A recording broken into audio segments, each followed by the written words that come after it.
Hello, everyone, and welcome to another episode of The Review Crew here on Sea of Tranquility. I'm looking around, and this kind of looks like contrarians to me. Look, is this Kind of Wednesday does. night, guys? So it's kind of, in a way, Contrarians 2.0 Review Crew, a special episode of The Review Crew. Let me introduce everybody. We got Peter Kerr from Australia, got Todd Hello. Evans, we got Tim Derling, and we got Tony Dio. Dio, any relation, Tony? I gotta ask. No, just a Wendy, nickname. Ronnie, Just a nickname. just a nickname. More Okay. people know me by Dio than Tony, probably. All right. So we got a lot of contrarians here. We got Tony. He's on everything. Just go on any channel on YouTube and Tony pops up. I swear to God, my wife watches gardening videos. I swear to God, I saw him walking in the background in one of the gardening videos. He just That was me. Yep, that he went like this.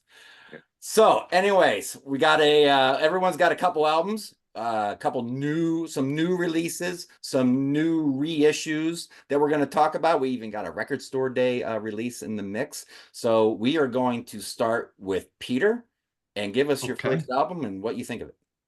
absolutely. All right. Thanks for having me on the show. I'm going to start off with a band that probably hasn't been spoken about too much on Sea of Tranquility, and I'm talking about Jesus and the Mary Chain with their comeback album, the eighth album, Glasgow Eyes. So this came out a couple of weeks ago, or maybe a bit earlier in the UK. Jesus and the Mary Chain. So describe them. Their sound is very much fuzz. It's dense guitar feedback, way influential. If there wasn't Jesus and the Mary Chain, you wouldn't have Shoegaze, My Bloody Valentine, Smashing Pumpkins, even Nirvana. So their fingerprints are a lot over alternative rock in the 80s onwards. Probably they are best known in America or the Northern Hemisphere with Psycho Candy. They've put out a few albums, but this is the comeback album and the first album in 7 years. Fronted by Jim Reid on vocals and his brother William Reid. Now, the Reid brothers are like the Gallaghers of Oasis and probably the deities of the Kinks. They're warring, and the band has broken up a few times, so there's a lot of angst. So, what do I think of this album? It's not as dense as the previous Jesus and the Mary Chain albums. There's more synths, there's loops, there's a bit of electronica, and it's a little bit more synth, synthesizer bass. There's less white noise and guitars, but there's still a lot of fuzz and there's still a lot of menace and danger, and that's what Jesus and the Mary Chain's all about. Jesus and the Mary Chain are quite interesting because their influences, on one hand, they love the Ronettes and the Beach Boys, but they like Iggy and the Stooges. So they're a mixture of everything through the prism of fuzz guitar. So the album, strong tracks, Mediterranean X films, that's got a bit of a groove and a bit of a hook that Tame Impala would, die for. Jam Cod, that's probably one of the singles that talks about the breakup of the band. And it's got intense fuzz guitars, but it's got a bit of a really deep synth loop. It's a mixture of shoegaze meets Kraftwerk, so that just gets your head around that. There's a lot of humor in the music in this album. So there's a song called The Eagles and the Beatles, and I'll recite a little bit of the lyric. I've been rolling with the Stones, Mick and Keith and Brian Jones. Bill and Charlie have gone home, and I've been rolling with the Stones. So there's a lot of sort of that Scottish deadpan humor. Chemical Animals, it's kind of new wavy and it harkbacks to the early Jesus and the Mary Chain. And then you've got a finish with 2nd of June, which is like dream pop. And there's a song at the end called Hey Lou Reed, which is their sort of tribute to the Velvet Underground and Lou Reed. And it's got the fuzzes ramped up and it's got one or two chords. So the fuzz is there. There's still a little bit of menace and feedback, but there's a lot more synth, there's a lot more loops, and the arrangements are a bit, more simple. But it's a big year for Jesus and the Mary Chain. They're doing an autobiography, there's a documentary and a world tour. They're coming to Australia in a couple of months and I'm going to see them. So if you like Jesus and the Mary Chain, get this album. If you haven't heard of them, maybe, have a bit of a listen, but I'd go back to Psycho Candy and work your way through the catalogue. So there you go. 8th album, Glasgow Eyes. I give it a thumbs up.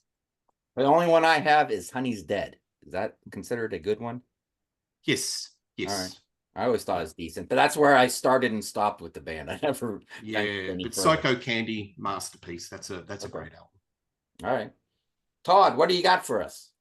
Okay, so I have this big thing right here. This is by the Prague supergroup Transatlantic, and this is called Morsefest 22, The Absolute Whirlwind.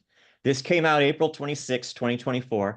For people who aren't acquainted with Transatlantic, it's got Neil Morris from many, many bands. It's got Mike Portnoy from Dream Theater and a couple of other bands as well. Royan Stolt, the guitarist from the Flower Kings, and Pete Trewavas from Marillion. And on this particular CD, they're augmented live with a fifth member who is Ted Leonard from Spock's Beard.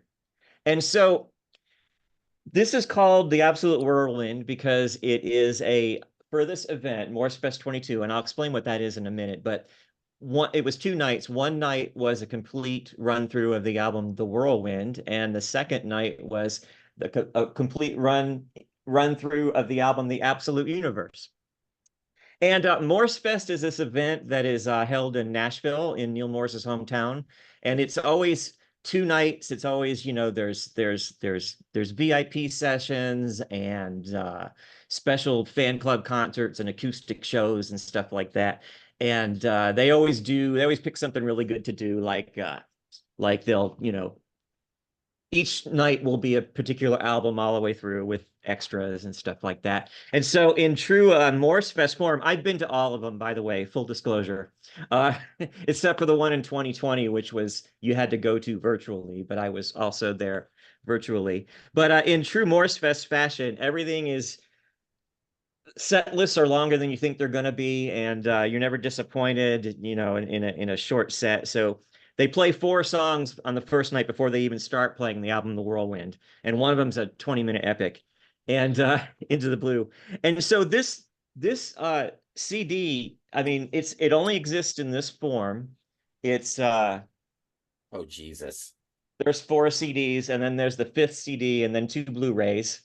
Very transatlantic of them. Of both nights. It's about $85, and I imagine it actually came out from Sony Inside Out. Usually these are homemade things that are not homemade, but they come out on one of Neil's labels. But this particular one is actually an Inside Out. I would imagine if you wanted to get it, you should probably get it soon, because I don't think that it will be around for very long.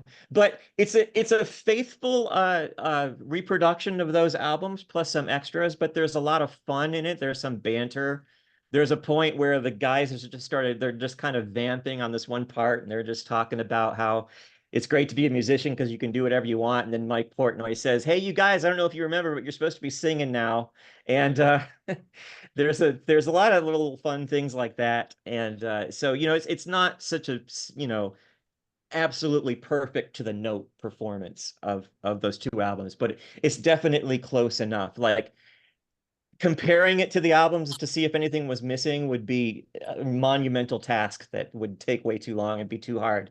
But I heartily recommend this for anybody, even if you're not familiar with the band. I know it's kind of a big it's $85 is kind of a big commitment, but you can stream it. Yeah. And definitely a thumbs up for me. Yeah, $85 until they're sold out, and then you go on Discogs and they're and then there'll be a lot more. So if you want Right. it, get it now for 85. Yeah. All right, Tim, what's your first one? So it's cool to be on here. Thanks for having me on, Jamie. Sure, no problem. Yeah. And promote your channel and books and all that shit. Go nuts. Well, I'll do that at the end. Okay. But thank you. So the first thing I have, as Jamie mentioned, there are reissues, and that's what this is, because what I'm about to show you came out about 5 years ago, or almost 5 years ago. It's Alice Cooper. It's called the Breadcrumbs EP. This is a 10-inch and only 20,000 copies worldwide. My copy is 3,063 of 2,000. So this is just something that came out. It actually came out not too long after the second Hollywood Vampires album, Rise. So I remember thinking, does this guy ever stop, right? So I ordered it, and I did a review episode on it. I listened to all the tracks off YouTube because the CD was only available in Japan. And it's mostly covers. It's actually all covers except except for a couple of songs, originals. One is actually a remake. So it's got Detroit City, which originally appeared on Alice's 2003 album, The Eyes of Alice Cooper. And this is Detroit City 2020. So it's slightly rewritten. Go Man Go is another original song, which was written by Alice Cooper, Bob Ezra, and Tommy Hendrickson, and the late Wayne Kramer of the MC5. The rest are all covers. East Side Story, which is an early Bob Seger song. Your Mama Won't Like Me, it's a Chapman and Chin song, best known for Susie Quattro's version. Devil with a Blue Dress On. People think they know that song. This is the original version. It's not quite like the Mitch Ryder version.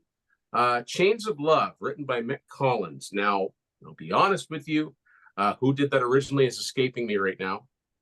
And then Sister Anne, written by Fred Smith. And I want to say that's Velvet Underground, but I could be wrong. I'm not up on my garage rock from the 60s, so I apologize. Now, most of these songs ended up on Alice's 2021 album, Detroit Stories. And I got to be honest, I'm a huge Alice fan. I haven't been a big fan of much of what he's come up with in the last few years. I think that 2017's Paranormal was pretty good. After that, Detroit Stories, I mean, it's mostly covers. I wasn't too big on that. And his last album, Road, I really don't think is that good at all. But earlier this year, I found on my trusty Amazon that I'm glad I didn't spring for the Japanese CD, because it's been made available domestically, still through EAR Music or EDEL. Now, this has got the same songs that are on that EP, plus it's got 2 more songs. It's got a live version of Go Man Go. No idea why they put a live version of a song that's already on here, that's already on another album. And then there's the song Don't Give Up, which Alice put out on his own in 2020 when COVID was just getting underway. Then he redid it for Detroit Stories, and at the end of it, he gives a suicide hotline. It's a bit of spoken word, but then there's a sung chorus. But this one, I believe, is the original version because it doesn't have the hotline at the end of it. I mean, if you're a diehard Alice Cooper fan, and I'd call myself a pretty big Alice Cooper fan, it's worth picking up to listen to. But not being a big fan of Detroit Stories, there's not a lot to recommend here for the casual fan. I will say that I'd never heard Bob Seger's version of East Side Story, and I really like that one. And forget anything that might come to your mind when you think of Bob Seger. This is his 60s stuff. This is garage rock. This is not old time rock and roll. This is very much a Detroit rock and roll song. So I'm guessing the version is pretty faithful. I should go listen to the originals, but this is one for the diehards, not for the casual fans. And now that I've got it on CD, I can't see me listening to it that much, but there you go. All right. Yeah. The last few Alice Cooper CDs, I buy them and they're like milk. They expire in about a week and a half and they go on the shelf and I never play them again. Exactly. They look good on the shelf next to the rest of them. The rest of them and move on and hope I agree. for a better album. Sadly. Them around. All right, Tony, what's your first one? So my first one was actually a 2024 Record Store Day release by Thin Lizzy. Yeah. And this is a double live album. It's Live and Dangerous at the Hammersmith Odeon, November 16th, 1976. So this was cool. From back in 2022, they released a box set for Live and Dangerous, and it featured the 7 shows that they recorded to take songs from here and there and pieces spliced together to make the 1978 classic live album, Live and Dangerous. And this one, this is like I said, it's one. They did 3 nights at Hammersmith Odeon in November of 76. And they released one of the shows, I think it's November 14th. They released it on vinyl because the box set only came out on CD, by the way, so you couldn't get it on vinyl.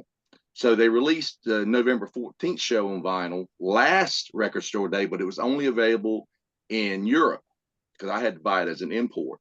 So this year they released the November 16th show here in the US on Record Store Day. And it's a great double album. Got a great gatefold cover with a lot of info in it, some reproduction posters and stuff. Great live set. I mean, Thin Lizzy are just so powerful live. You've got all the classics on here, but you got Jailbreak, Massacre, Emerald, Johnny, which you don't get Johnny on Live and Dangerous. It's Only Money, another song that didn't make Live and Dangerous. Still in Love with You, Johnny the Fox meets Jimmy the Weed, Boys Back in Town, Rosalie, Suicide, Warriors, Sha-La-La, Baby Drives Me Crazy, and then you get Me and the Boys are wondering how you and the girls are getting home from here tonight, which is another song that didn't appear on Live and Dangerous. Well, how's that for a title? I mean, a long title, you know. But it's a great sounding recording. I mean, very well mixed. I wonder, you know, we've heard for years that Live and Dangerous had a lot of overdubs and a lot of touch-ups here and there, and how much is actually live has been, you know, to be determined. But this is pretty raw. I actually, as big of a Thin Lizzy fan as I am, I didn't buy the box set because I don't know. I thought it was the CD version was kind of cheaply made. I mean, if it was made like the one you showed a while ago, Todd, that'd be really cool. But it was just like CD stuck in a paper cover, and I didn't care much for it. And I had, being a Thin Lizzy fanatic like I am, I had most of these shows either officially or on bootleg anyway, in some form or fashion. So it was great to get these on vinyl, though, since they put the 2 Record Store Day releases out. And I would highly recommend this if you can find it. It's something that I'm not sure how many copies they made for Record Store Day, and a lot of Record Store Day stuff ends up going for higher prices after the date. But I still see these online for reasonably under $50. I think it was like $40 almost anyway. So you can still find them out there. They're still available.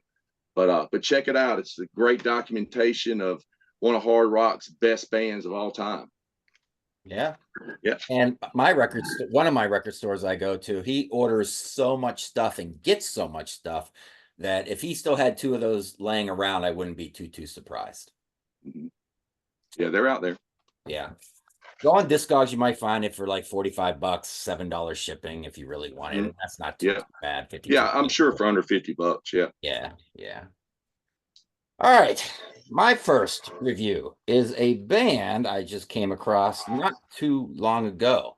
I ordered a copy on Bandcamp. It's not in my hands yet. It's coming from Norway, so it'll be here eventually. But the name of the band is who? Well, they're called Sunface. Formed 2016. They released an album in 2016. Took all the way to 2024 for the second one to come out, and this is the second one. I haven't heard the first one yet. What do they play? Well, they play like spacey stoner rock. And what's the name of the album? Cloud Castles, released April 19th, 2024. And there's the 3-piece there playing live. I think that was like 2019 I got that picture from. But you want to see the cover? You want to see some Roger Dean flavored shit? Boom, look at that. There you go. Pretty badass, right? You think it was a Yes album. So, what do I think of the album?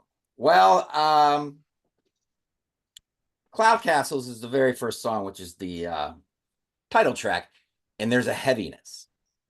But they have it kind of smoothed out at the same time. It's kind of down-tuned, so it's heavy but smooth. It reminds me of thick fog kind of laying over the top of a small lake. You know, it's thick, but it's light, all at the same time. They really mix the 2 elements together well. New Nature comes in and it continues that sound, and the vocals on this album are kind of ghostly. You know, you feel like you're in Cloud Castles when you listen to this. The vocals are kind of distant and kind of ghostly. I was talking to George Lamie about this, and I think that was a little turnoff for him. But I dig it. Tall Trees, great opening riff. It continues the whole sound of that. And I'm not a shredding kind of guy. I like textures in my guitar playing. That's what you get here. Then you get a little interlude with the Garden of Lanterns 2, and goes right into more of the spacey but hard rocking, riffy songs like Second Voyage. And then Thunder Era came on, and I'm like, you know what this reminds me? It's almost like shoegazy at times. They remind me of a band. They're no longer with us, sadly. Of a band, if anyone out there knows Torch, which was this kind of stoner rocky, almost alternative rock mixed in with their stoner rock and space rock. They remind me of Torch a lot with the guitar textures. And it just goes on and on with these songs. You got to pay attention to this album, because if you don't, it might sound a little samey to you. But if you pay attention just a little bit, you notice some really cool riffage going on. Violet Pawns, Priests of the Rays, Greenfields, and Familiar Faces all continue that. The guitar playing is really great on this. Through the Snow and Beyond is a little bit of a I'm critical on this song because it's the longest track at 8 minutes, but I'm like, when I saw 8 minutes, I'm like, oh, they're gonna take off on this one. They don't do much with the 8 minutes. It's a little repetitive. So other than that, and within all this, I should mention, you get like an African/Latin percussion rhythm going on in the back. The first song almost sounds like Sympathy for the Devil when it first starts. So it moves. It's not so dreamy that it's boring, because you got the riffage and you got the percussion that's moving everything along. So yeah, I like it. And the more I listen to it, the more I like it. I like doing this show because, you know what? If I wasn't reviewing it, I might have listened to it like 3 times and moved on. Because I was reviewing it, I kept listening to it and liking it more and more and more. So, rock and roll report card, songwriting. I'm giving it a B. Solid B. Within this genre, I'm giving it a B. Not everything's going to be an A. Not everything's Let It Be. You know, Let It Be's an A. I Want Action by Poison's an F. Worst song ever written. This is a B. That's my grading right there. Production, B. Solid B. The distant vocals, well, that's probably why I give the vocals a B minus. He's doing the job. He's a little bit one-notey and he's a little bit distant, but B minus within this genre. Musicianship, these guys can play, man. They're not going to wow you too much when you listen to it. It's not like, you know, Hendrix or anything. Hendrix is an A plus. Musicianship, B plus. They're doing the job and they're doing it really well. If you saw them live, maybe that goes up. I don't know. Maybe they take off a little bit more. But on this album, I'm giving it a B plus. So check it out, Sunface. All right, Peter. Done. On to you. How can I follow that with the report card? I should have brought my own report card. Anyway, Idols. Idols are a big thing in the UK. They are the hip and happening rock band. And the album that I want to put up is called 10K. This came out in February, went to #1 in the UK chart. It's having a little bit of an impact in the US. Post-punk, hardcore punk, metal, noise, it's all in there. It's sonic chaos. It's very sort of, how would I describe it? It's very aggressive. There's a lot of firepower and fury. Their sound is very blunt. But however, on this album, 10K, this is where they start to look at the arrangements. There's a little bit of more sensitivity, and the singer, Joe Talbot, starts to sing. Because in those previous albums, it'd be a lot of posturing, a lot of puffing out the chest, and a lot of call and response, kind of half spoken with a little bit of vocals. This one, he's brought in Nigel Godrich, the producer, Radiohead, Kid A, look it up, and starting to be a little bit more experimental, like the Jesus and the Mary Chain album, starting to bring in loops, drum and synth loops, more melody, different arrangements. There's a bit of piano, there's a bit of gospel. And the album, previous Idols albums were very political, social, observational. This one is more personal. It's about love, relationships. But when you listen to the album, and I've heard it a few times, you think there's that aggression that's still there, and there's still, you know, the appearance of anger. So it's kind of a bit of a Trojan horse album. You think of, oh, there's this wall of sound, but you look at the lyrics and they're very sensitive and there's a lot of personal sort of issues. The songs, Gift Horse, that's the first single off the album. Look it up on YouTube. It's a funny film clip. It's full of furious guitars, hollering call and response. You've got these propulsive rhythms. You feel like you want to pogo and get out in the mosh pit. But at the same time, you listen to the lyrics and there's a lot of deep sensitivity going on. So you're sort of dancing, but at the same time, oh, okay, there's something really serious going in here. Roy, that's a kind of a gospel song. Dancer, it's not really a dancing song. It's still got that furious rhythm. That it's got a bass line which is kind of fuzzy at the same time, but it's eminently danceable. And if you look at again, another video clip, the boys are all dressed up like the Bee Gees with their white suits. So they've got a bit of a sense of humor. I'll show you. There's the band. There you go. So this band is, as I said, on the rise, and I reckon you're going to hear a lot more of them in the US, if not already. A song called Hall and Oates. No, sorry, Todd. It's not, I don't go for that. It's basically a song about mateship. And it's a really bit funny that they call the song Hall and Oates and mateship when Hall and Oates are not exactly friends at the moment. Go figure. But it's got jagged guitar riffs. It's a lot of vulnerability in the song, but it's compelling. And gratitude, intense. Joe Talbot starts to sing in that baritone voice, rich, electro-punk, and it's full of urgency. So how would I describe Idols if you were going to compare it to other bands? Because that's where we need to talk to. Joy Division, bit of Gang of Four. There's a lot of rhythm. There's a lot of tribal. There's a bit of punk. There's a bit of everything. So how do I rate this album? I'd give it probably a 7. It's not their best album. I think their previous album, Crawler of 2021, was probably better. That was like their dark masterpiece. But they're certainly showing a lot more textures. There's a lot more arrangements, and it's worth investigating. So anyway, I like it. Overtly positive. 10K Idols. Check it out. All right. Cool. Very cool. Yeah. Has anyone heard any buzz about them in America yet? I haven't. I've heard it. Me neither. I've seen the album cover posted, and now I'm glad to know how the title is pronounced. Yeah. Sounds like Tank. Yeah. 10K. That's what I would have said too. Yeah. They need a space between that G and K. Yeah. All right. Todd, what do you got? All right. So I have an album it's a debut album by a band called Emerald City Council.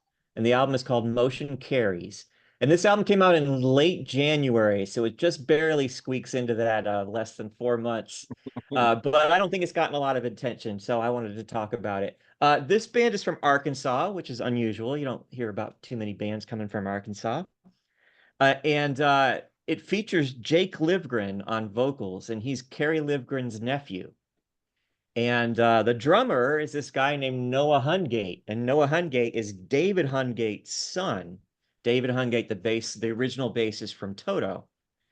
So all the music and the lyrics are written by this guy called his name is Brent Bristow. He's a multi-instrumentalist, and he plays almost everything on this. I mean, he doesn't play almost everything. He plays many different instruments on this album, most notably saxophones, and we'll talk about that a little bit more in a minute. But Brent Bristow is a professor of music at the University of Arkansas. So I thought that was kind of interesting. He looks like he might be a little bit older, that second guy there, than the rest of the guys. But it's got a bunch of guests on it. There's a guitar solo by, and I hope I don't butcher this name, by this guy named Paul Bielkowitz. And he's known as the guitarist for Carl Palmer's ELP Legacy. And he's a great guitarist, really fast, noodly kind of little guitarist. guy?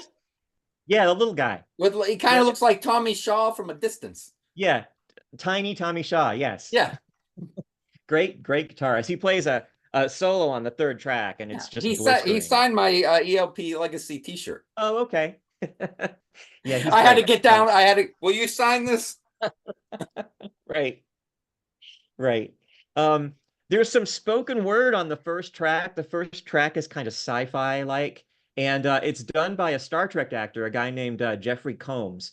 I don't know. I'm not a Trekkie, so I'm not sure who that is, but he plays 2 or 3 different characters in the Star Trek universe. And covers by this guy named Thomas Ewerhard, who does a lot of prog covers. Does some Neil Morris, Spock's Beard. I think he's done some Flower Kings covers. But The music is like, it's like symphonic art rock. It's got a lot of prog elements in it, but it's very accessible. It's very the song structures are kind of mainstream. It's not super crazy. When I looked at the track listing, I saw that, part one and part two of a song, and then one song that's got 6 parts. And I was like, oh, this is going to be a challenge to get into. But it's not. It really plays like a 9-track album. Excellent drumming throughout. There's a lot of saxophone, specifically soprano saxophone, which makes it kind of reminiscent of King Crimson, but I would stop short of saying that it sounds like King Crimson. It's definitely more uh, easier you get into than King Crimson. Jake Livgren's vocals sound a lot like Steve Walsh of Kansas, which is interesting because he's not related to Steve Walsh. He's related to Kerry Livgren. But I wouldn't say that it sounds like Kansas, but at times his voice sort of reminds you of that. There's quite a bit of acoustic guitar. There's some mellotron in there, but not too much.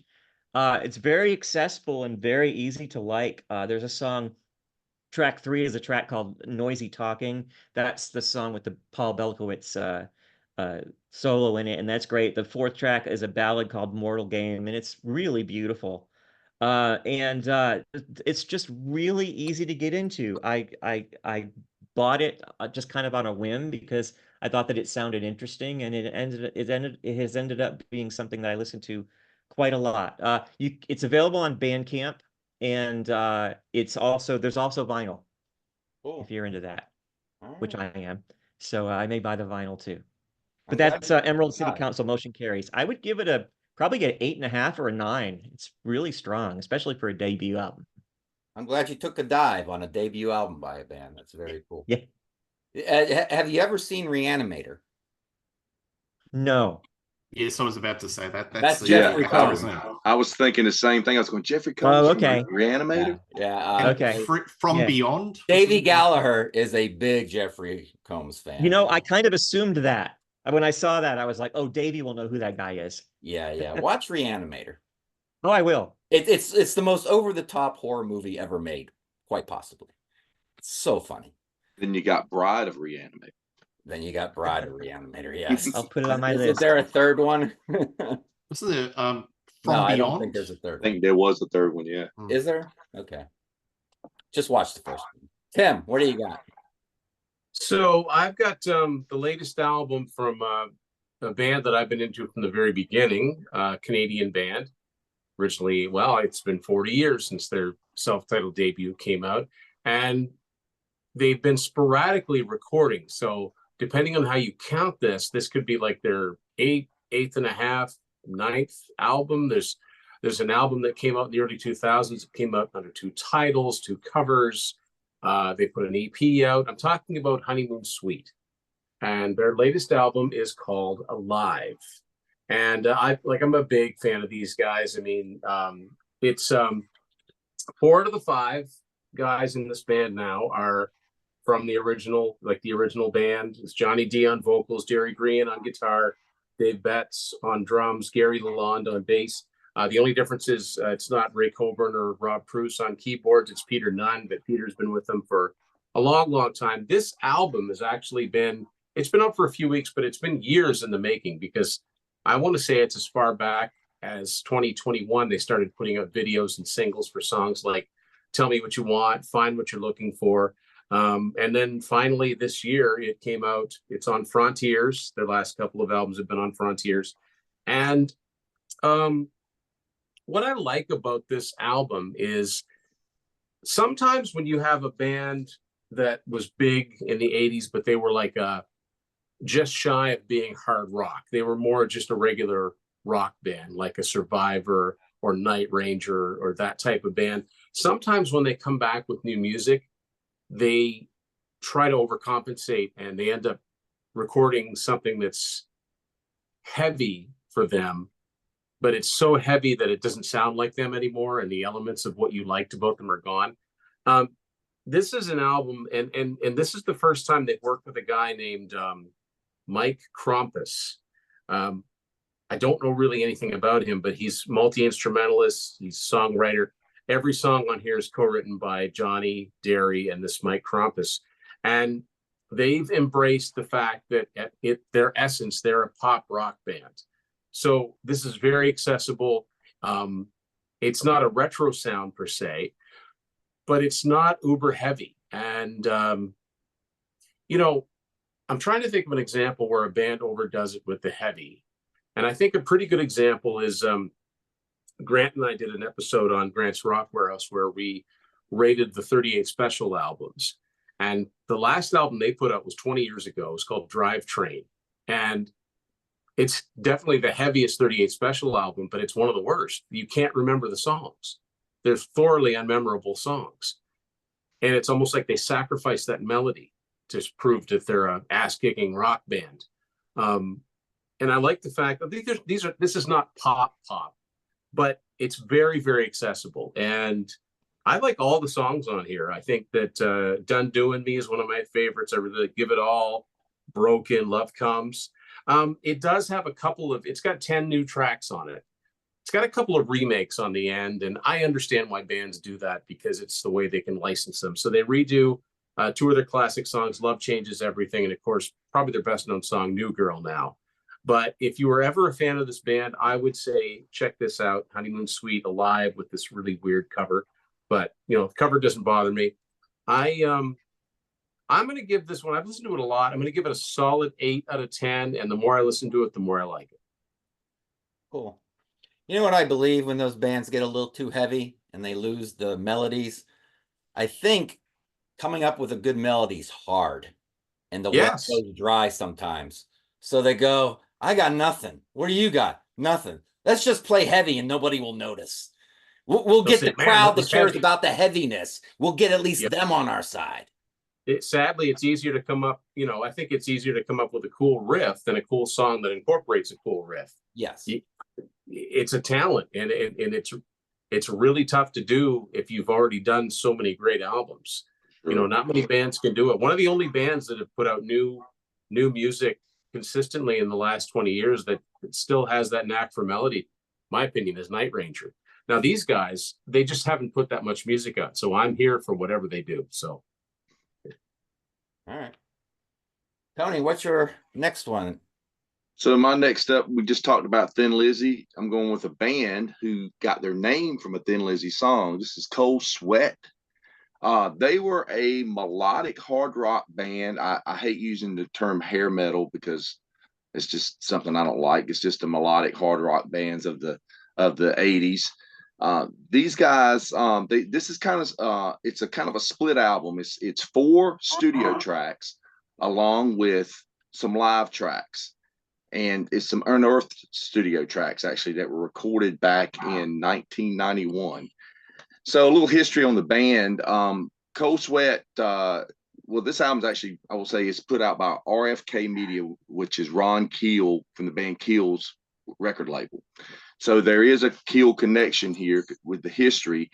Mark Ferrari started this band. Mark was the guitar player in Keel, and he was also known as the guitar player in Wayne's World. He was in Tia Carrere's band, backing band in the movie.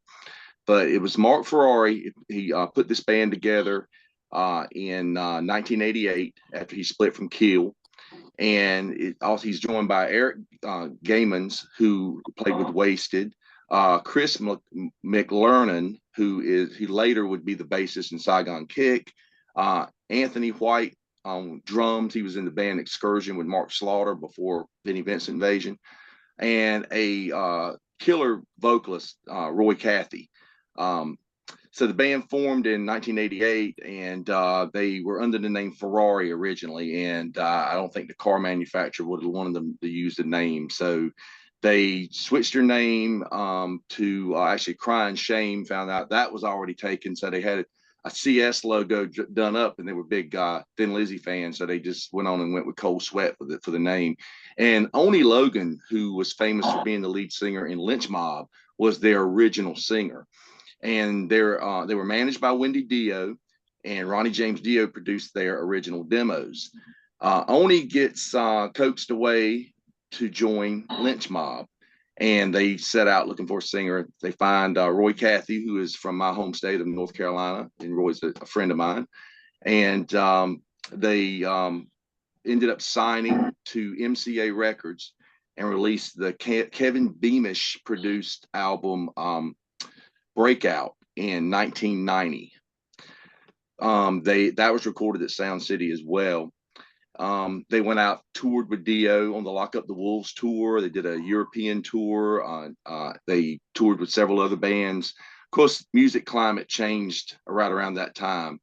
They lost their record deal, and they went back into studio, back into Sound City again, and started recording some tracks. And these are the tracks. The 4 tracks that are on here are some of the tracks they recorded, and they were produced by a guy named Bruce Barris. And they're really, really, it's good stuff. Cold Sweat is a lot along the lines of that late 80s sound that a lot of these bands had, like Tesla, Badlands, Lynch Mob, that I mentioned.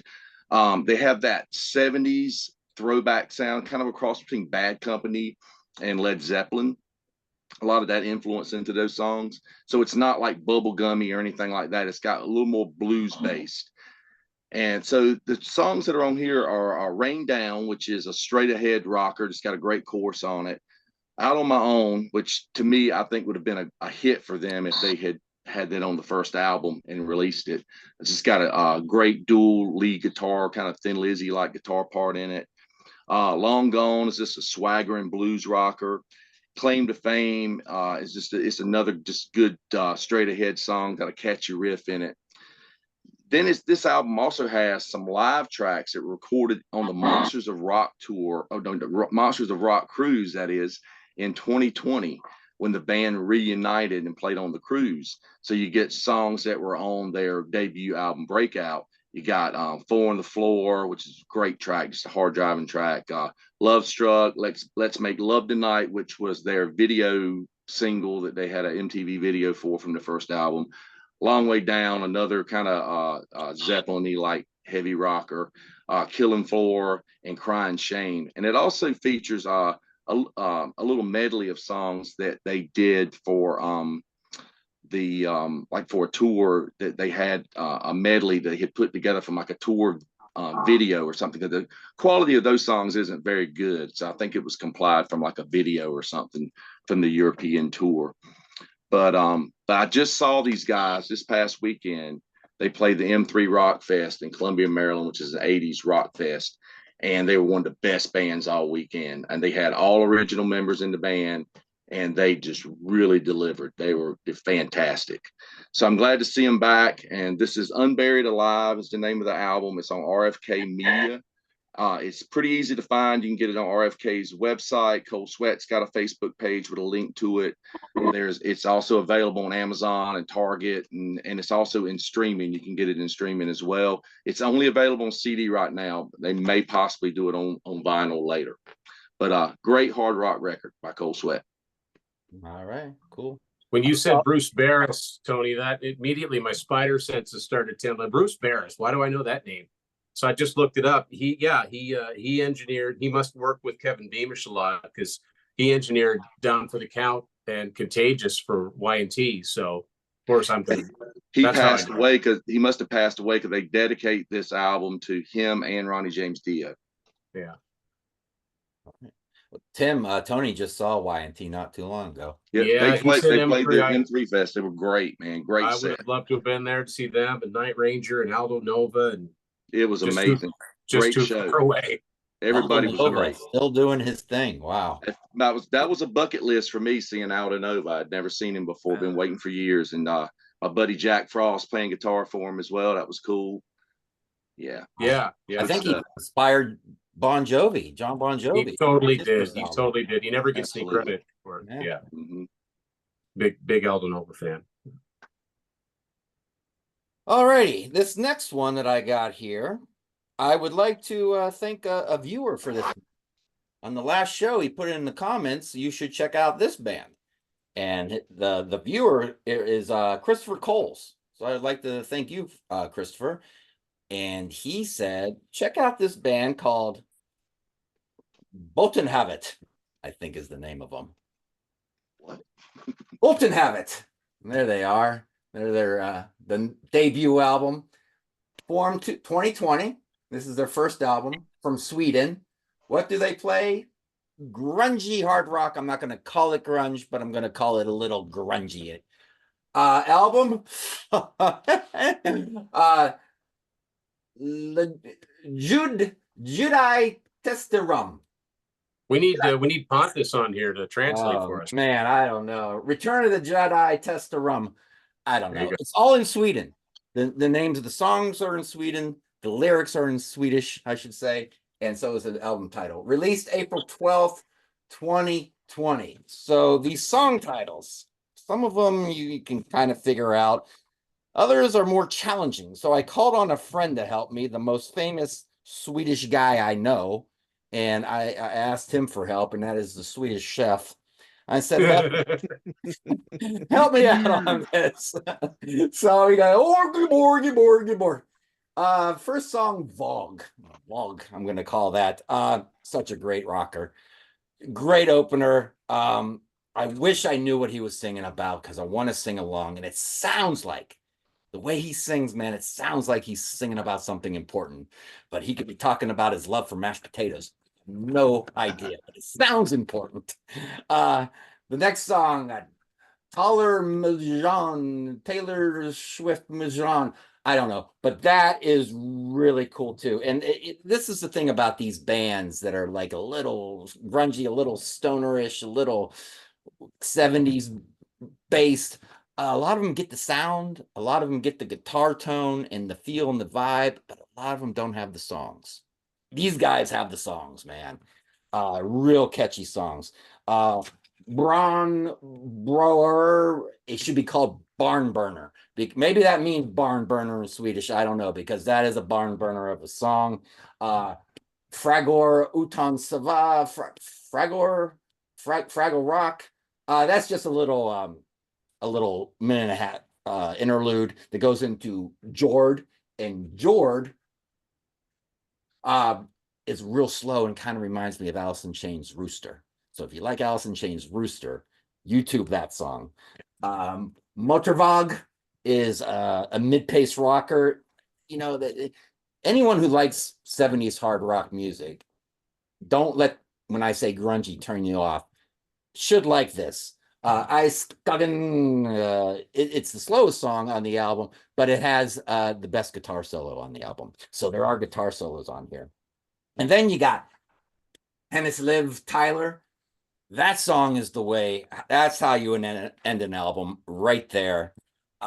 It's memorable. It makes you raise your fist. I had the lyrics stuck in my head this morning, and I didn't even know what the hell my head was saying. But that's how good it is. The Swedish lyrics are getting stuck in my head. So yeah, and he does every once in a while an ooh for a little bit, you know, almost like the end of Pearl Jam's Black when he's going ooh, ooh, and you can sing along with those parts. So that's what you get. I'm gonna say these guys are kind of like a cross between Bachman Turner Overdrive and Pearl Jam. Put that together, and then you got this band. I've been listening to this album fucking ton. Love it. It's like less than 40 minutes long. And I like this trend that we're getting with these new albums coming out by newer bands where they're less than 40 minutes or less than 45 minutes, because we're in this vinyl age now where nobody wants to sell a double album, so it has to fit on both sides, almost like the 70s and 60s we're back to. Totally. You know, we're out of the Like it was CD age meant to where you do be. 72 minutes. You know, Transatlantic, I got no time in my life for those albums. None of them. I'm not going to listen to some double CD with like 147 minutes of music. I just don't have time to digest that. Give me this 40 minutes, it's over, and rock my brains out. So the report card on this one, songwriting, B+. That's really good. Production, B+. Really good. Musicianship, solid B. These guys are just doing the job. Again, if I saw them live, maybe that would expand, but on this album, there's nothing wrong going on. Vocals, a fucking A, man. An A. This guy sings from the gut, and he's a big fella, so he's got a big gut. So there's a lot coming from that gut, and you feel it. That's why I hope they do an album in the future in English, so I can kind of then understand what they're singing about and, you know, go along with the ride a little bit better. So yeah, thank you again for Christopher Coles. I'm spreading the word that you started on this album. They are on Fuzzorama Records, and Fuzzorama Records, their biggest artist is probably Truck Fighters, which is a desert rock band. They haven't released anything for about 4 or 5 years, these guys, but they tour a lot. But they need to get on the ball and release a new album. So if you like Truck Fighters, there's a few of you guys out there I know who like Truck Fighters. This is the same label. So it's got that desert rock kind of feel too in there, mixed in with, I hate to say the G word. You know, Tony, you hate saying hair metal. I hate saying grunge because it's such an off-putting word to some people. But check it out. So, and that's all I got. Wait a minute. No, I got the case of the singles. Love to run through the singles that are out there floating around. The Piper's Call by David Gilmour. Thumbs up. Has everyone heard it? Yeah, I thought it was Tell good. you what, when it first started, I was like, another song. But it revs up, and that guitar solo at the end. Holy shit. The only thing I got to say that's bad is that guitar solo is too short. Too damn short. It could go on for another minute and a half, 2 minutes. Dogs of War by Motley Crue. I don't know. Here's the thing. We all know Vince Neil can't sing. We hear him live. You go see him live. You see him on YouTube, and you're like, ugh. And all of a sudden, he sounds like Vince Neil on this song. Come on, something smells fishy. The song itself could be worse, but you know what bothers me is that the song got a lot of buzz, and I just wish half that buzz would be directed towards younger bands that are more hungry and out there and starving. It's cool, yeah, but then there's enough room in our lives for younger bands too. Portable Door, speaking of older bands, Deep Purple, pretty good. Sounds like your basic Deep Purple, what they've been doing the last 10 years or so. I love the organ on this. The organ is like a little bit more, they're tickling the keys a little bit more on this song, aren't they? Newer bands, Valley of the Sun, which is like people like to call them stoner rock. I think they're drinking rock, man. These are like if you were a lunatic and wanted to drink and drive on a desert highway straight ahead with the top down and throwing beer cans out, this is what you'd be listening to. And Unto Others, Butterfly, really good. These guys used to be called Idle Hands. They had to change their name to Unto Others. I bought the last album because, not just because, but they did do a cover of Pat Benatar's Hells for Children on the last one. Great band. I've seen them in concert a couple times. Yeah, great. Goth rock, if you like post-punk and you like hard rock, these guys mix it all together in a nice brew. Yeah. I was telling if you like Danzig and Typo Negative and stuff like that. That stuff too. Yeah. Another bigger fella who sings really well. That Butterfly song is catchy as hell. So I'm excited for the new Unto Others. So there you go with the singles. And what you guys want to promote. I'll tell you this, Peter Kerr, Todd Evans, and myself, every Wednesday, we do a live show at 7:00 Eastern American time. We just talk about album covers for about an hour with Martin Popoff and Grant Arthur. It's like light talk. We make some jokes. And it's nothing too deep. We have a blast. So join us on that live chat. Tim Derling, where you got Tim's Vinyl Confessions and some books and stuff. Yeah. Thanks, Jamie. Yeah. Tim's Vinyl Confessions. I'm in my 10th year now. It'll be a full 10 years at the end of August. And I've got my books Unspooled, all about 8 tracks made in the 80s. Yes, they were made in the 80s. And of course, my the Y&T album review, which continues to sell, and it's really, really done very well. And thanks to everybody that thank you. It's like Y&T book in existence. Yeah, I still think so. I've never been told different. And I had the pleasure of talking to Aaron Lee and John Nyman on my show a couple weeks ago. We recorded it a few weeks ago, and I talked about their solo releases, which are both pretty good, different than Y&T, but pretty good. And I'm on the verge. I'm not quite ready to announce it yet, but I'm on the verge of my 3rd book. Todd knows because Todd has taken part in it. kind of peripherally hinted at who it may be about when he was talking. And yeah, that's very, very close. So I'm excited about that too. And yeah, I've got some cool episodes coming up. I've got a new series, sort of, something that I've never done before with a co-host that I've had on, and then someone who's never been on here before of a totally different demographic. I'm hoping it catches on.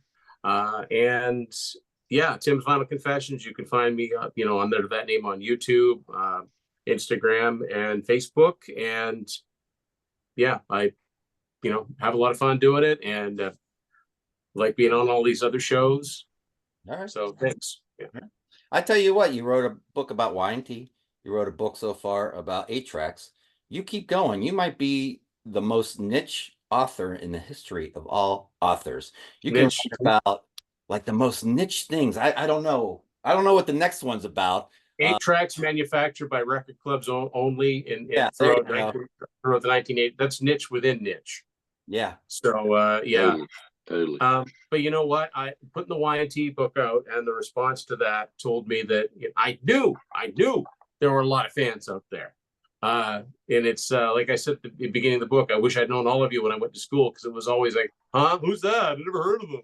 So yeah. All right. It's gratifying. You got anything you want to promote? I'm always on every Thursday. We do a live show on the Almost Human channel on YouTube with Ralph Vieira's channel. Heading over there here after this. Actually, we're doing a live show tonight, but that's every Thursday. We just discuss a topic and just talk a bunch of crap. And on Wednesdays, I do a taping of the Rock Fantasy Files, but that's a tape show, so it's just on YouTube. And that's Steve Keeler's Rock Fantasy in Middletown, New York. He is the head of that, sponsors that, and we talk different subjects every week. We just did one on death metal from 1989. So it was 30 years ago, our favorite way death back. metal albums. Yeah, which that was really the pioneering period for that type of stuff, I should say on a Thursday. A lot of people are this on a Saturday. But I appreciate you having me on, man. It's great. Yeah, I think it was a fun show. I got my Let's Get Physical page on Facebook, dedicated to physical media, whether comic books, albums, CDs, DVDs, VHS, magazines, whatever, even posters, T-shirts, whatever, figurines, whatever makes you happy. Post it on there, and we will make you feel better for spending all the money you spent on it. Your wife will yell at you, but we'll go, yay. So that's all we got, guys. So visit us. What about Rock Daydream Nation? Can I? Yeah, I was just about to mention that. You? Yeah, you did. That's all right. Oh, yeah, because I felt like I spoke for you guys, and then I didn't give you a chance to speak for yourself. Go ahead. My bad. So metal, punk, new wave. I've done interviews with Bob Daisley, Joe Bouchard. Got a show with Todd Evans about George Harrison, All Things Must Pass. Check it out. And doing a show on King Diamond, Fatal Portrait. That's going to drop in a couple of days. And also Phenomena, the project with Glenn Hughes, Cozy Powell. That's going to be dropping on the weekend. Rock Daydream Nation, check it out. Sorry to interrupt, Jamie. Oh, no, I'm glad you did, because I would have felt like Fatal Portrait, the third Merciful Fate album. Yeah, my favorite King Diamond. So yeah, that'll drop in about 3 or 4 days. Todd, check it out, Rock Daydream Nation. What do you got?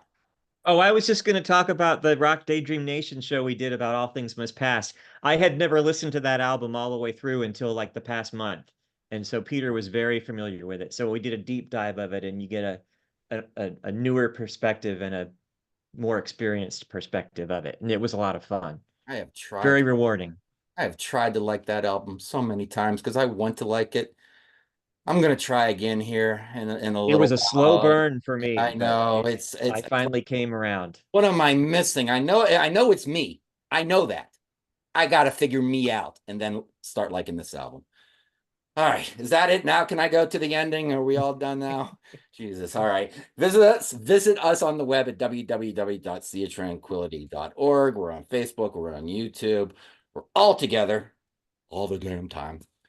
Click and subscribe if you haven't already, and hit the notification bell so you get alerted of everything we post as we post it. Hit the like button, easy to forget. And we have a Ko-fi page where you can buy Pete some pints or some tea, whatever, cups of tea. And we have a merch page. So hit the merch page. You can get some swag like this cool Sea of Tranquility hat, and you could wear it all summer. Like I'm gonna wear, by August, they should have that sweat thing right there that's really nasty, but you keep wearing it anyways. And Pete has a Cameo link. Hit that, and you can give him a few bucks, and it'll show up on camera, and he'll play side one of Machine Head by Deep Purple for you, all on his guitar, all the way through side one. Well, you might have to pay for each song, each individual video, but he'll do it. Tell him I sent you. So until next time, guys, on the review crew, we'll have a different crew. A different crew and different reviews. Until next time, take care, everyone. Bye, everyone. Wave.